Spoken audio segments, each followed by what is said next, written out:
statement. Because the salat in itself are a bunch of actions. The salat is a bunch of actions and a bunch of statements, right? That one specifically is a statement that is said, is extra, as we'll say. Sunnah is extra, meaning it's not from the skeleton of the salat. طيب. Number 2. He says, جعل كف اليد اليمنى على اليسرى فوق الصدر حين القيام قبل الركوع وبعده. That a person places his right hand over his left hand and he places them on his chest when he's in the standing position. When he's standing in qiyam, the right hand goes over the left on the chest. When he's standing before ruku, before he goes into ruku, and after he comes up out of ruku, that the hands go, right hand over the left on the chest. And this is the issue of khilaf, of course. Ulama differ if the hands go back on the chest after ruku. And he says, Sheikh bin Baz, the author of the book, he has a whole book discussing that one issue. He says, له رسالة خاصة في ذلك مسمى بتمام الخشوع في وضع اليدين على الصدر بعد الركوع. He has a whole book discussing that one issue about the hands going back on the chest after ruku'. And they both sides have dalil and the way they look at the hadith explaining it. But we won't go too deep into that. But he is of the opinion that the sunnah is after the salat, after the ruku', that the hands go back on the chest. And they say that, as he mentions here, hay'atu dhul wa khushu'. As this shows that a person has some concentration, and he's concentrating, he's, really paying attention, and he's focused in his salat. They say that position of the hands going back is a sign that a person has khushu' in his salat. And he says, لأنه لو كانت اليد مرسلة ربما ينشغل المرء بتحريكها أو نحو ذلك.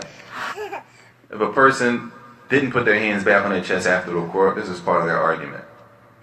They say if a person leaves their hands down to their side when they come back up out of the ruku', it's possible that their hands might start, say, fiddling and moving around and just unnecessary movement. And they have other things that they mention, but that's the second one. So that is a fi'l, the action. The second sunnah that he mentions is an action, which is to put the hands on the chest in ruku', in qiyam when standing, before they go into ruku', before we go into ruku' and after. And yes, there's khilaf, difference of opinion in the issue.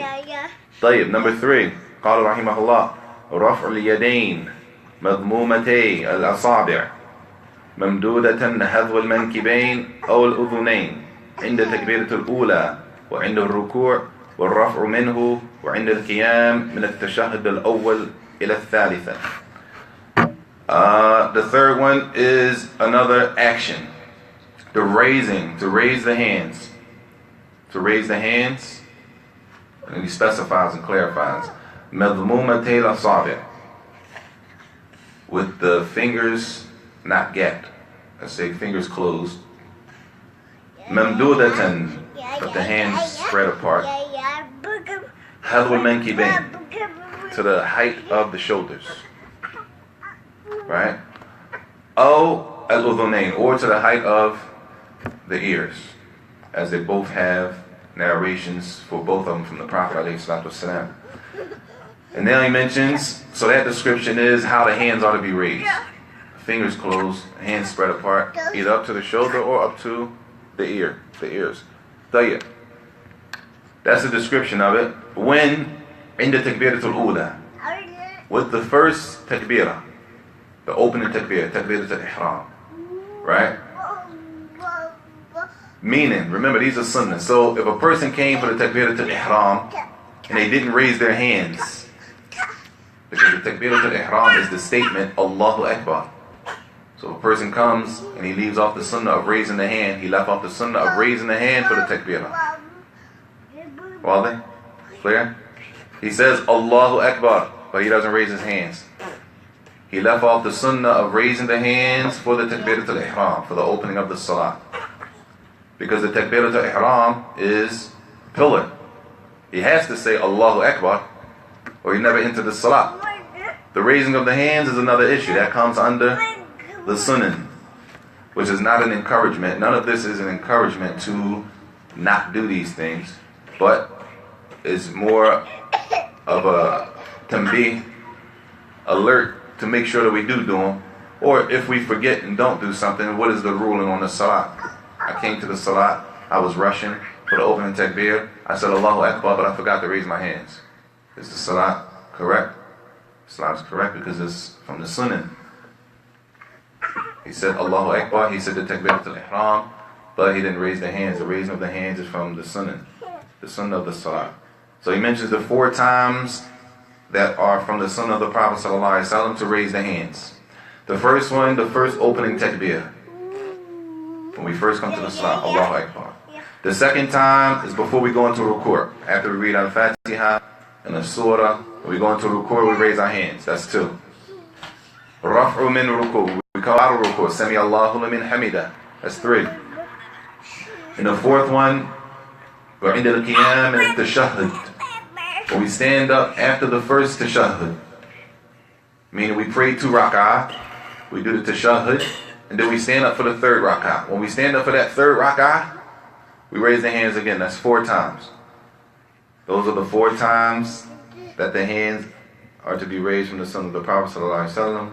And of course, and the issue is khilaf, but we won't go into that. Point of this book is if a person prayed like this, they're okay. There are other things that people can do, but if a person prayed like this, then the prayer will be sahih, it will be valid, inshallah. Tayyib. So he says that both of these, with the raising of the hands to the raising of the hands to the chest, and the raising of the hands to the ears, to the height of the ears, both of them have been narrated by the Prophet ﷺ. In one hadith it says, "Yuhadi bihima mankibayhi," that he raised them to the height of his shoulders. He says, "Waja'a fi ba'dhiha yuhadi bihima furu' al-udhunay." And some of them he raised his hands to the furu' al-udhunay. It says that is the highest part of the ear in some explanations of the hadith. So this is the 3rd one, to raise the hands, fingers closed, hands spread out either to the shoulder or up to the height of the earlobes in those 4 places. In the first opening takbir, before we go into ruku', when we come out of ruku', and after we finish the 2nd rak'ah, the first tashahhud, when we stand up for the 3rd rak'ah. Tayyib, number 4. It says, ما زاد عن واحدة في تسبيح الركوع والسجود. So every time we say more than 1 time, when we go to ruku', when we go in ruku', we say Subhana Rabbil Azim. Right? Anything after that 1 is sunnah. Anything after that 1 is sunnah. Or in sujood, Subhana Rabbil A'la. Right? If we say it 1 time is wajib. You gotta say it once. It's obligatory to say it at least once. It's from the wajibat. Twice, 3 times, 5 times. Everything after that first one is sunnah. Not that we shouldn't increase in dua in the salah. We should increase in dua, especially in sujood. But what if we go down to imam, by the time we get down to make sujood, the imam, you have enough time to say it once maybe. And the imam comes up. You didn't say it 3 times. You usually say it 3 times. The imam you pray behind, maybe he was praying fast, maybe you went down slow, so you only got a chance to say it 1 time. There's no problem. That 1 time is obligatory, and everything after that is sunnah. طيب. Number 5. ما زاد على قول ربنا ولك الحمد بعد القيام من الركوع. Whatever said is said after, when we come up out of ruku', ربنا ولك الحمد. As there are some du'as that we can say after that.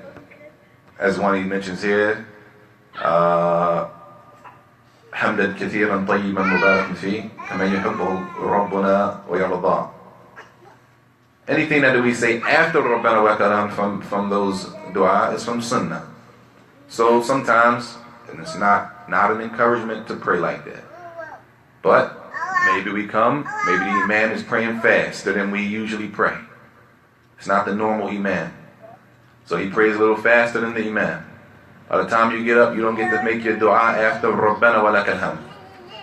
You usually say hamdan kathiran tayyiban, right? He's praying fast, so you don't get to say that. There's no malik. It's not going to invalidate the prayer. And there are other adiyah, there are other du'as that can be said after that. That's just one example. طيب. And he also says, ما زاد عن واحدة في الدعاء بالمغفرة بين السجدتين. And also saying more than one time between the two sajdas, رب اغفر لي. We ask Allah to forgive us when we make two sajdas. And between the two sajdas, when we sit up, we say رب اغفر لي. To say it more than once. To say it more than once is sunnah. To say it more than once is sunnah. And to say it once is wajib. You got to say it at least once. But to say it anything higher than that is sunnah. طيب. Number 6. جعل الرأس حيال الظهر في الركوع. To make sure that the back, or that the head, to make sure that the head is even with the back as far as being straight. Make the head is even with the back as far as being straight in ruku'. Meaning, if a person is in ruku' and their back is like this, that the head shouldn't tilt down, lower than the back. And the head shouldn't be held higher than the level of the back. From the sunnah is that the head is straight, in line with the level of the back. As it comes in the hadith of, if I'm not mistaken, Aisha. المؤمنين عائشة رضي الله عنها في وصفها للصلاة النبي عليه الصلاة والسلام. When Aisha described the salat of the Prophet عليه الصلاة والسلام, أنها قالت كان إذا ركع لم يشخص رأسه ولم يصوبه. That he wouldn't drop his head in the ruku' and he wouldn't raise it too high. He wouldn't drop his head in the ruku' and he wouldn't raise it too high. She said, وَلَكِنْ بَيْنَ ذَلِكَ. It was between those two, being raised too high and being dropped. So sometimes we might overextend in the ruku'. The Prophet ﷺ used to make a ruku' with a straight back, and some narration says if water was on it, the water wouldn't roll off. That's how straight his back was, alayhi salatu wasalam. And that the head should be to that same level, meaning not drop the head below the back level and not raise it above the back level. طيب, number 7. مجافاة العضدين عن الجنبين والبطن عن فخذين والفخذين عن ساقين عن الساقين في السجود. To spread the body, as we'll say, in sujood. That when we make sujood, that we're not like all bunched up and crunched up in sujood, but to spread the body in sujood. And he says that this description is thabit, is firm in the description of the Prophet ﷺ, saying that he would pray like this. وقد بين أهل العلم من فائدة هذه المجافات أن كل موضع من الجسم يأخذ حظه من السجود. That when a person prays like this, that every part of the body gets that portion, every part of the body gets a portion of the sajda. Spreading out, spreading the arms, and being not bunched or scrunched up in the sujood. And this is, of course, if you're praying by yourself. Not if you're praying in a jama'ah and the brothers and sisters are next to you, you're knocking people over trying to practice the sunnah. You can't harm a Muslim trying to practice the sunnah. So if you're in the praying jama'ah and there are people next to you, you don't, extend your arms with the claim that you're doing the sunnah. You don't harm somebody to practice the sunnah, especially in the salat. Salatullah. You disturb somebody's khushu', you disturb somebody's concentration because you want to practice the sunnah. طيب. But if we're praying by ourselves, then we should try to pray. As the Prophet ﷺ prayed. طيب, number 8. So number 7 was an action. Number 8, رفع الذراعين عن الأرض حين السجود. To make sure that the forearms are not on the ground when we're making sujood. Right? To have the forearms on the ground flat when we're making sujood. That the forearms are raised up off of the ground when we make sajda. He says, كما جاء في الحديث فإذا سجد وضع يديه غير مفترش ولا قابضهما. So when he will make sujood, that his arms will not be on the ground. Muftarish, laying against the ground. If a person prayed and his hands were on the ground, it doesn't invalidate it. But the sunnah is that the forearms are not on the ground when a person is making sajda.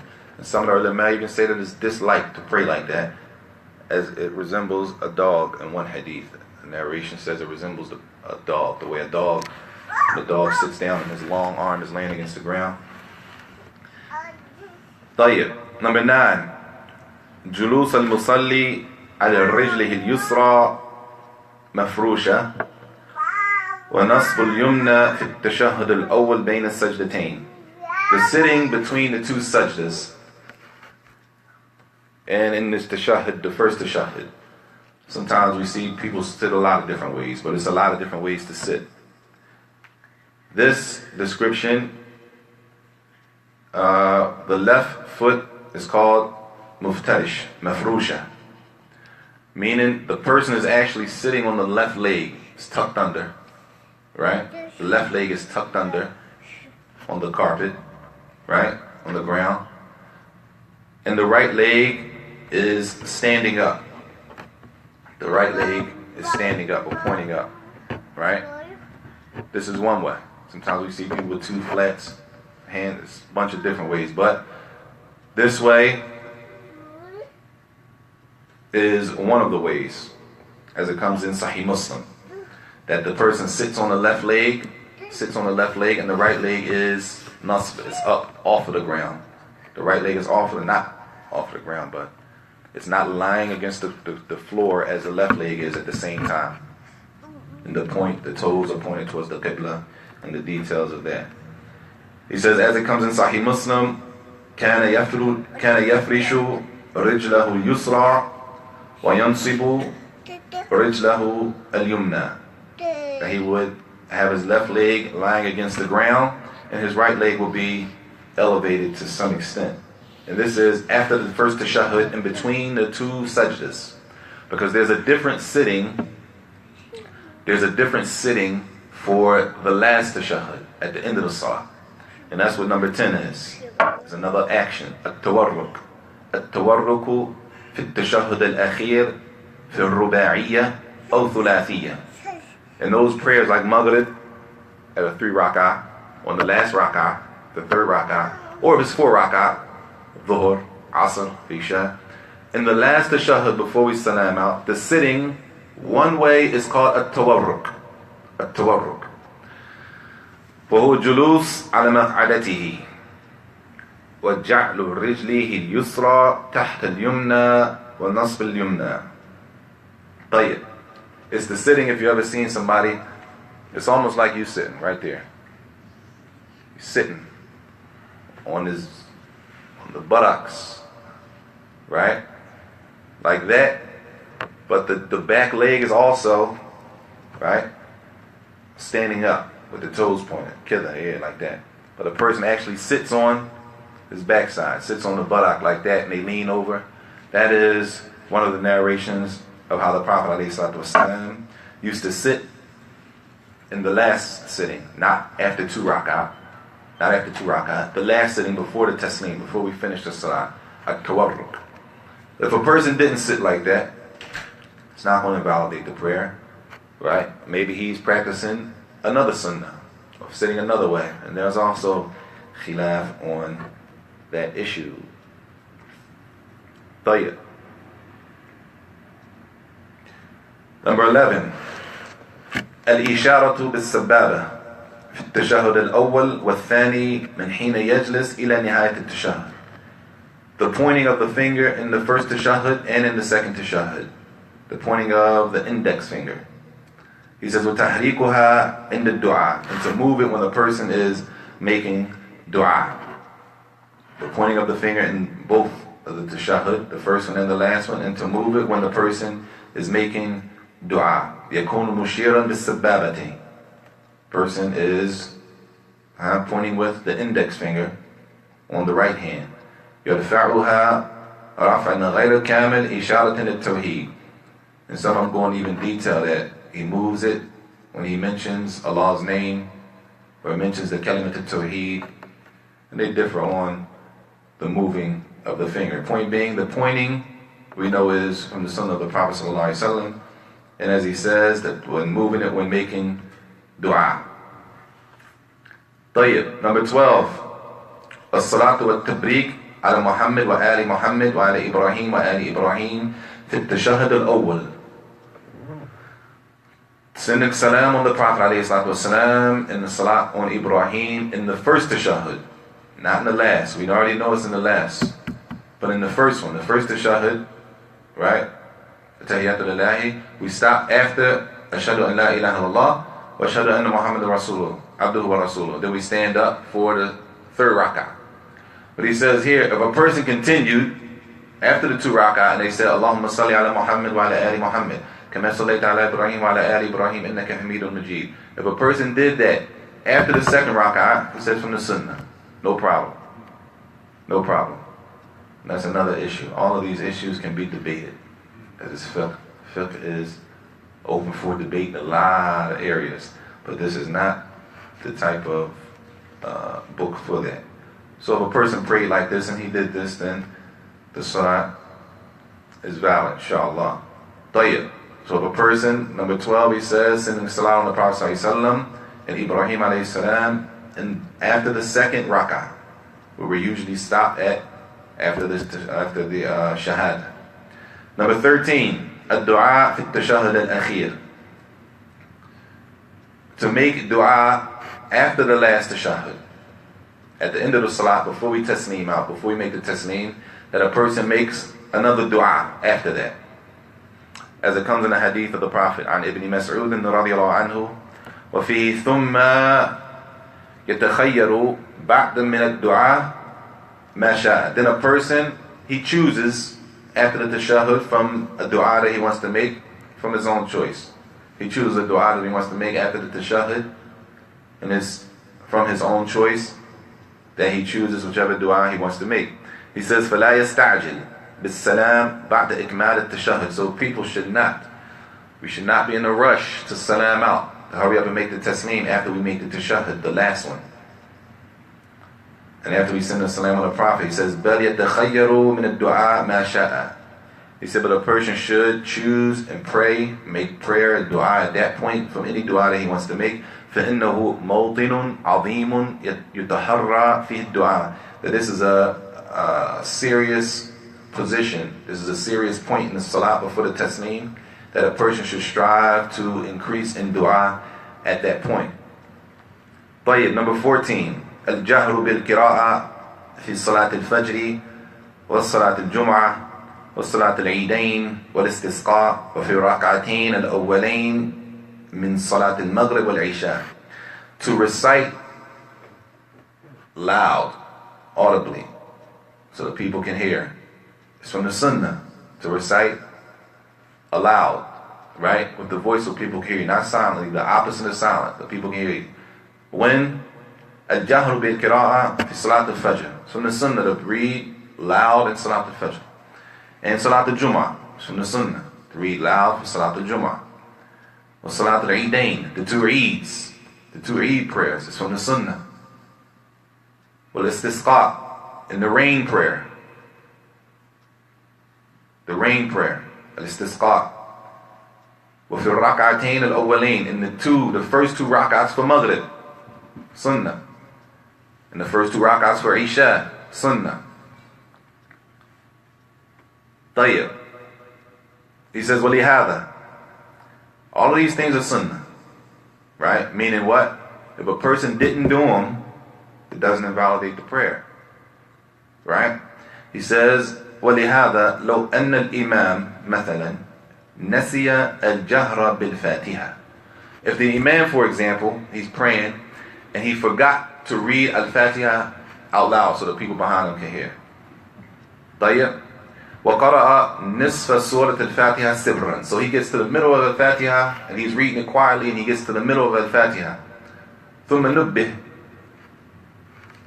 لِجَهْرِهَا. He says, and then someone brings it to his attention that he's not reciting out loud. Right? He says, فَلَا يُعِيدَ الْفَاتِحَةِ مِنْ أَوَّلِهَا. He doesn't have to go back to the beginning of Al-Fatiha. Because it's not obligatory to read it audibly, loud, so that people can hear it. It's from the sunnah to read it loud, which is not an encouragement not to read it aloud, but if something like that happens, he doesn't have to go back. And it's good to know, so that if we're praying behind somebody and that happens, that your whole thing is not thrown off. You say he missed the Fatiha, you know that, okay, out loud is from the sunnah, he missed it, but it's not going to validate the prayer, and you can be comfortable in your heart for the rest of the prayer, knowing that inshallah everything is sahih. طيب. He says, what should he do? وَإِنَّمَا يُكْمِلُ مِنْ حَيْثْ انْتَهَى إِلَيْهِ قِرَاءَةً. He just continues wherever he picked up or wherever he was reciting quietly. لأنه لا يشرع قراءة أول الفاتحة مرتين. Because he doesn't have to read the beginning of the Fatiha twice. You have to read Al-Fatiha. It's from the pillars. From the pillars is the qira'at al-Fatiha, reading of Al-Fatiha. Loudly is from the Sunnah. He says, so he will continue where he left off. طيب, number 15. الإسراء بالقراءة في الظهر والعصر وفي الثالثة من المغرب والآخرتين من العشاء. And the same thing, to recite silently in Dhuhr and Asr. Those are quiet prayers. And then the third rak'ah of Maghrib, that we recite silent. And the last two rak'ahs of Isha. He says, وَالْأَصْلُ فِيهِ فِعْلُ النَّبِيِّ عَلَيْهِ الصَّلَاةُ وَالسَّلَامُ. And the origin for this action is the action of the Prophet sallallahu alaihi wasallam, as this is how he prayed alayhi salatu wassalam. Number 16, قراءة ما زاد عن الفاتحة من القرآن. Anything after the Al-Fatiha is sunnah. Anything he reads after Al-Fatiha is sunnah. As Al-Fatiha is a pillar, can't be left off. Anything after that is sunnah. He says, أن هذا من سنن الصلاة. وأما الفاتحة فهي ركن في كل ركعة من ركعات الصلاة. As we already know, the Fatiha has to be read in every rak'ah of the prayer. But anything after that is sunnah. And we know the hadith of the Prophet ﷺ, كما تقدم قوله عليه الصلاة والسلام لا صلاة لمن لم يقرأ بفاتحة الكتاب.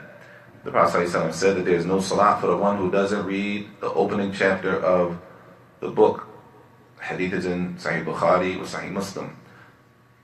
He says, rahimahullah, on number 18, مع مراعاة بقية ما ورد من السنن في الصلاة سوى ما ذكرنا. He said, also keeping in mind the other things from the sunnah that we didn't mention. And he said this because ما تقدم ذكره من السنن ليس على سبيل الحصر وإنما على سبيل المثال. All of those things he mentioned, they're not restricted to that number, 19 or 18. These are just some of them, but there are more.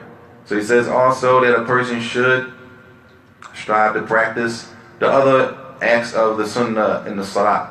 He says, وَمِن ذَلِكَ, for example, مَا زَادَ عَلَى قَوْلِ الْمُصَلِّي رَبَّنَا وَلَكَ الْحَمْدُ بَعْدَ الرَّفْعِ مِنَ الرُّكُوعِ فِي حَقِّ الْإِمَامِ وَمَأْمُومُ الْمُنْفَرِدِ فَإِنَّهُ سُنَّةٌ كَمَا تَقَدَّمَ. As he already mentioned. Oh, and he also says here, this one he didn't mention. وَمِن ذَلِكَ أَيْضًا وَضْعُ الْيَدَيْنِ عَلَى الرُّكْبَتَيْنِ مُفَرَّجَتَيْ الْأَصَابِعِ حِينَ الرُّكُوعِ. To put the hands on the knees, to place the hands on the knees with the fingers spread on the knees when the person makes ruku'. put the hands on the knees with the fingers spread when a person makes ruku'. لحديث وائل بن حجر رضي الله عنه كان رسول الله صلى الله عليه وسلم إذا ركع فرج أصابعه, that if he would go into ruku', that he would spread his fingers apart. Spread his fingers apart. You can see the Prophet sallallahu alaihi wasallam, the salat was recorded by the Sahaba with great detail, that they would look at the positioning of his fingers. أخرجه ابن خزيمة والطبراني والبيهقي. Shaykh Al-Albani said that hadith is authentic. طيب. So those are the sunnah. Meaning if a person did not practice one of those things, it wouldn't invalidate his prayer.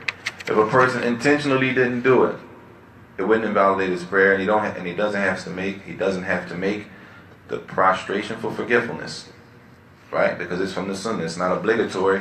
And as they say, the asl, if the act in itself isn't obligatory, then that which comes from it is not obligatory, and which comes from forgetting an act is the sujood. So the origin, the asl of the act is one thing, and the branch of the act will be the sujood. Clear? So they say if the origin of that thing is not obligatory, then that branch of it is not obligatory, which would be the sujood if a person left it off.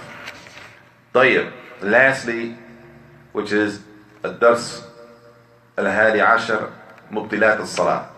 He mentions 8 things that invalidate the prayer. 8 things that invalidate the salah. And it's important to know so that we don't invalidate our salah without knowing. طيب. He says, number 1, الكلام العمد. الكلام العمد بعد الذكر والعلم. That a person intentionally speaks during the salah. A person intentionally talks during the salah, مع الذكر, and they're paying attention, they're not forgetting, they're not forgetfully, and they know. They have knowledge of the ruling and they intentionally speak during the salah. Right? Which is going to negate the person who speaks in the salah forgetfully. They forget they're in the salah and they say something. It's not included. They're not included in the ruling of the hukum. Salah is not invalidated. Or the person who doesn't know the hukum. They don't know that you can't speak in the salah. Right? They're not included. The person who intentionally speaks in the salah, they know that they can't speak in the salah and they intentionally speak in the salah. This person, the salah is invalidated. And he brings a hadith of Zayd ibn Arqam. He says, عندما نزل قول الله عندما نزل قول الله تعالى, where Allah said, when the ayah came down in Salat al-Baqarah, ayah 238, حافظوا على الصلوات والصلاة الوسطى, to guard all of the prayers and especially the middle prayer. وقوموا لله قانتين, and Allah said, and stand before Allah devoutly. Stand before Allah devoutly. He said, Zayd ibn Arqam, he said, قال كنا نتكلم في الصلاة. He said, we used to speak in the salah. We used to talk in the salah. يكلم الرجل صاحبه وهو إلى جنبه في الصلاة. A man would speak to the man who was next to him in the prayer. They would talk during the salah. Sahaba رضي الله عنهم. He said, حتى نزلت وقوموا لله قانتين, until the ayah came down, and stand before Allah قانتين, devoutly. In Surah Al-Baqarah, ayah 238, he said, when that ayah came down, he said, فَأُمِرْنَا بِالسُّكُوتِ, we were commanded to be silent in the salah. We were commanded to be silent in the salah. وَنُهَيْنَا عَنِ الْكَلَامِ, and we were prohibited from speaking in the salah when the ayah came down. So the first one that invalidates a prayer is intentionally speaking. مَعَ الذِّكْر, a person knows, meaning he's not forgetful, he hasn't forgotten he's in the salah. Right? لَا يَكُنْ سَاهِيًا, and he has knowledge. لَا يَكُونُ جَاهِلًا, he's not ignorant of the ruling. Right? This person, if a person intentionally speaks, it invalidates the prayer. And as he says,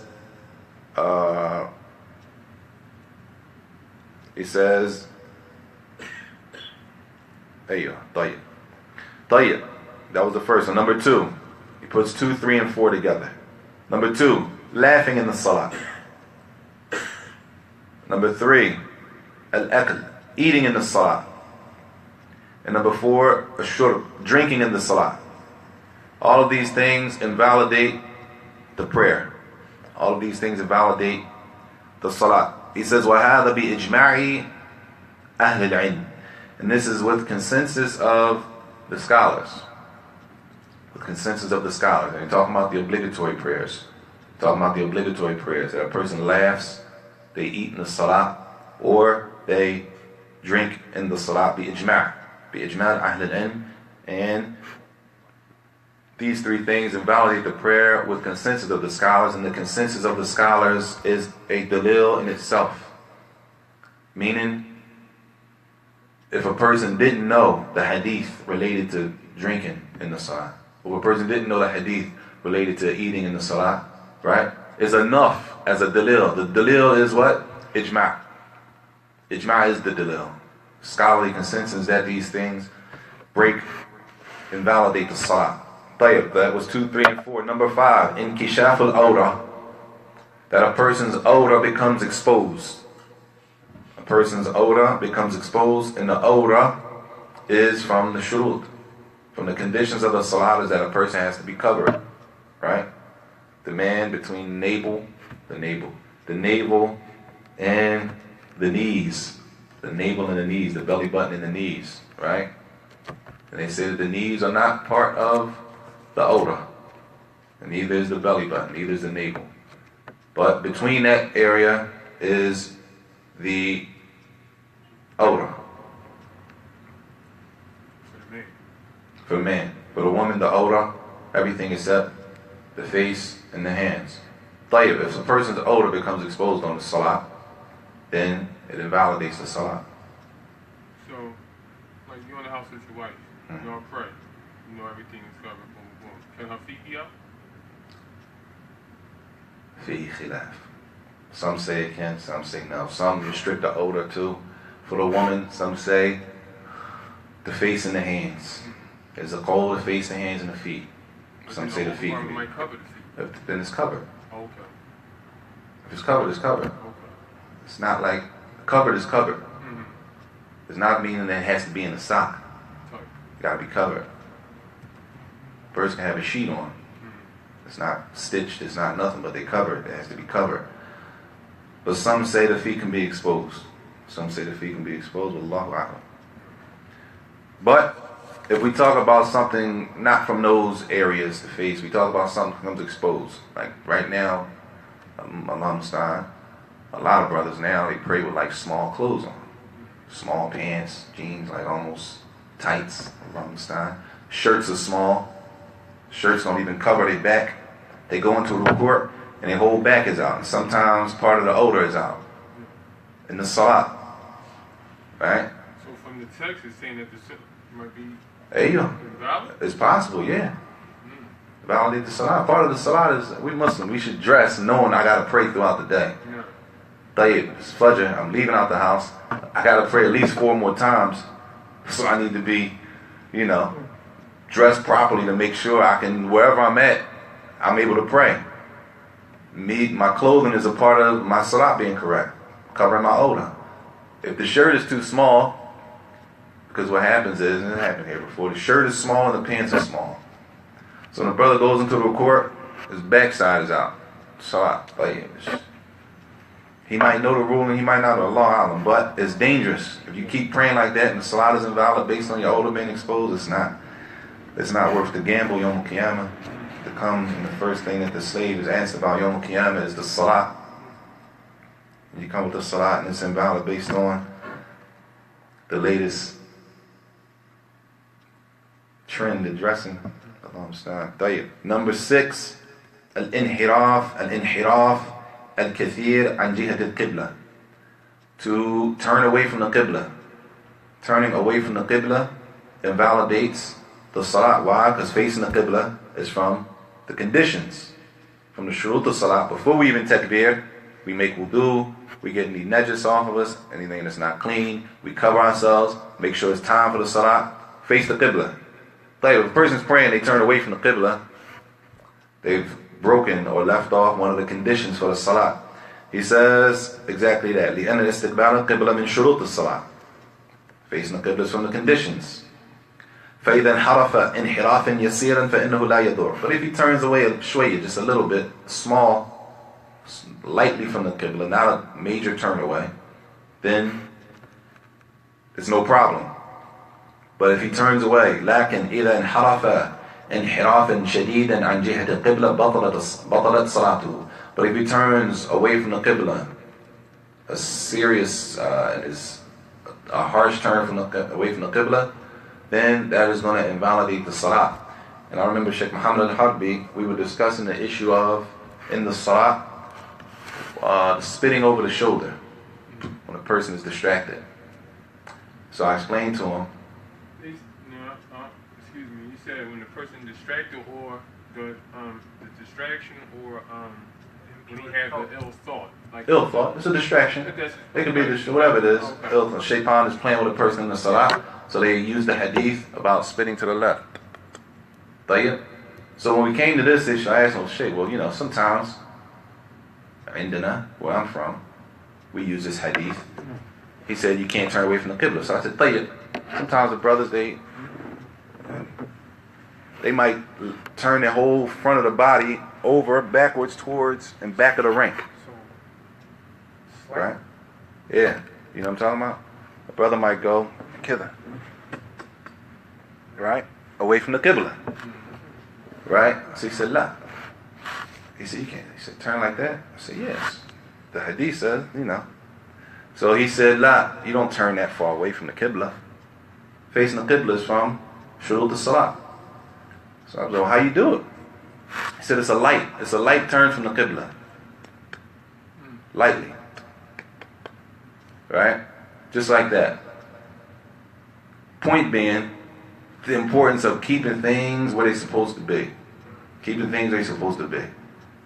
Why possibly invalidate your whole Salat trying to practice a sunnah? Right?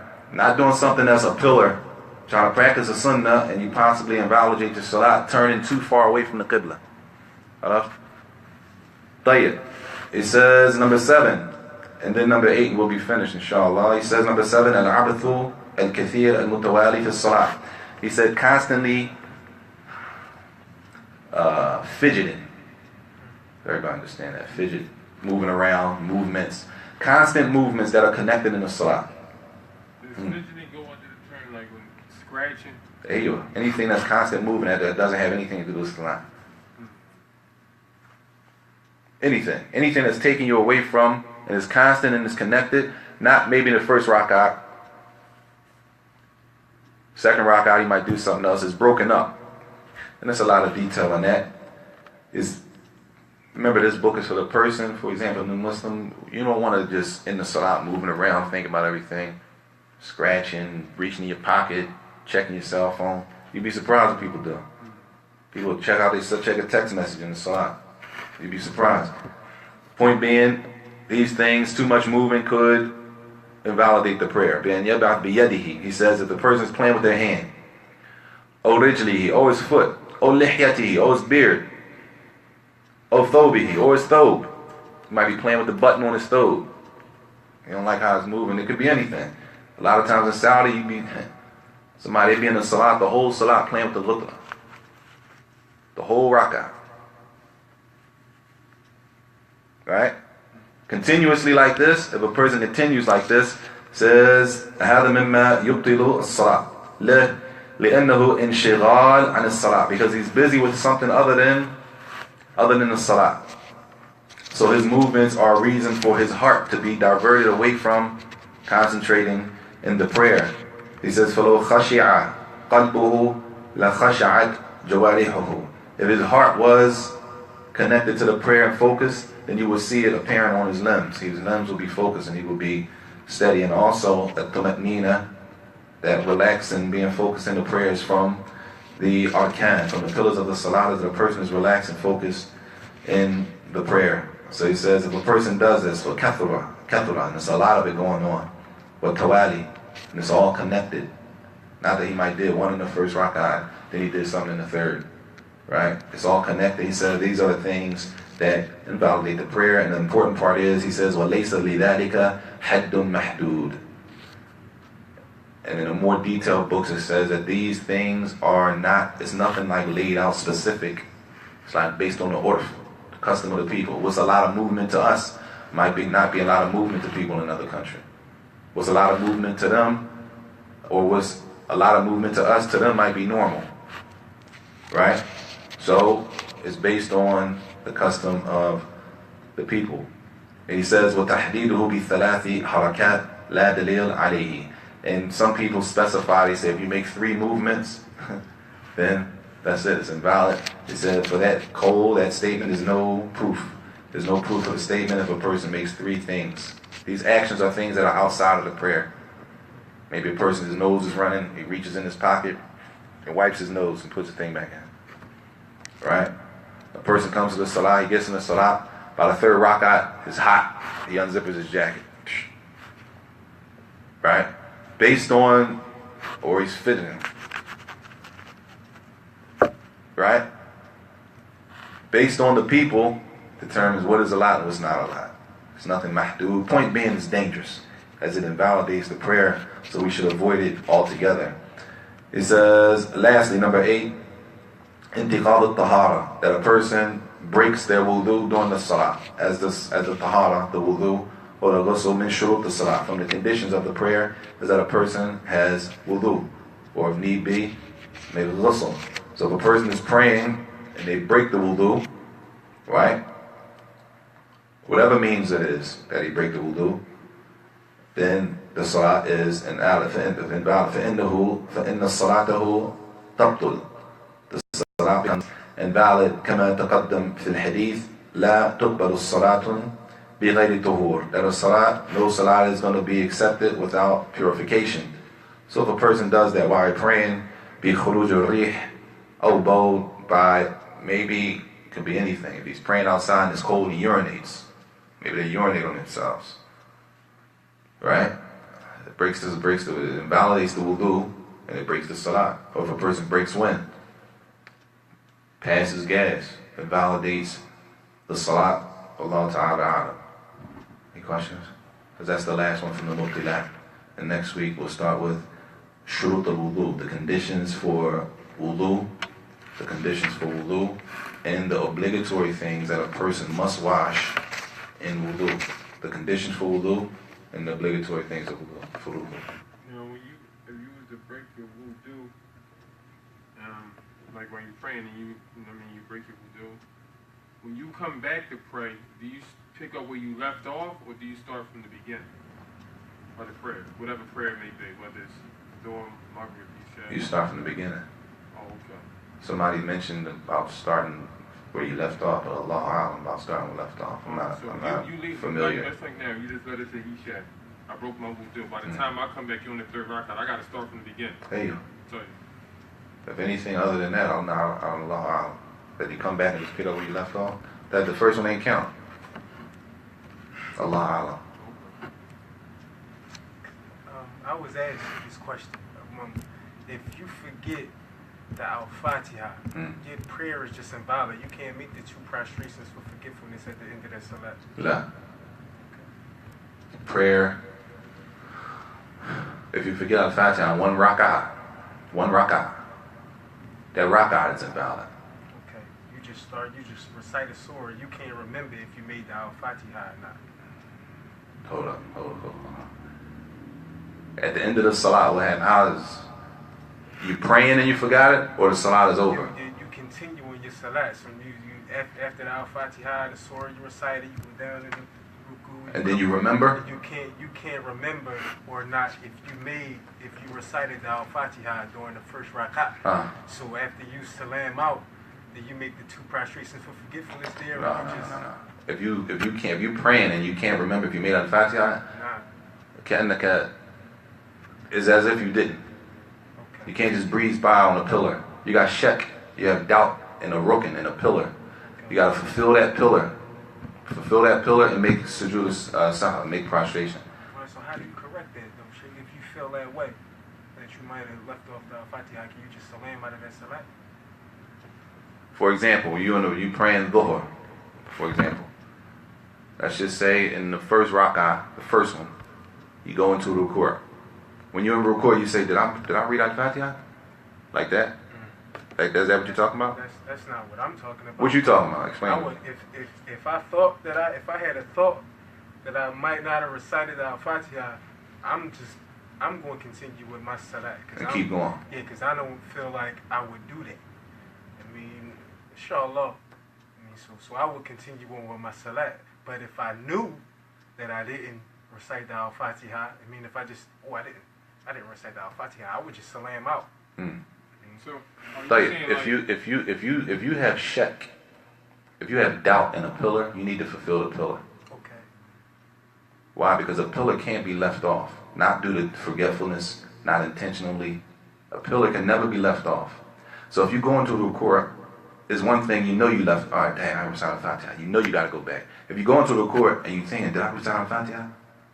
So during that salat, you need to go back. Yeah. You got to go back. Any pillar. If you skip a pillar, you got to go back and do that pillar. If you keep going, no, you don't have to salam out. If you keep going for a dhuhr, for example, you keep going, that first rak'ah doesn't count. Okay. Nah. You with me? Nah. So if you got the 4, really you had 3 for that one. Because the first one didn't count if you keep going. If you salam down and start all over, tell you, but a person he might still be thinking, trying to figure it out. Either way, shak in the pillar. It's doubt in the pillar. A pillar can't be left off. No ifs, names, no buts. So you got to go back and fulfill the pillar, and you got to make sajda. You with me? Because it's a pillar. It's a rukn. It's not a wajib. If it was a wajib, he could keep going and then just make the sujood sahw. Those wajib back. A pillar, al-Fatiha, not. And don't even gamble. It's not even worth the gamble. At the least, so have him to start over, make sure it's. You with me? It's not worth the gamble of missing the whole salat when the Al-Fatiha takes less than a minute to read. It's not going. You know what I'm saying? Inshallah. Khalas. Thanks. Alhamdulillah. Inshallah. We do the shurut, we do the inshallah. School.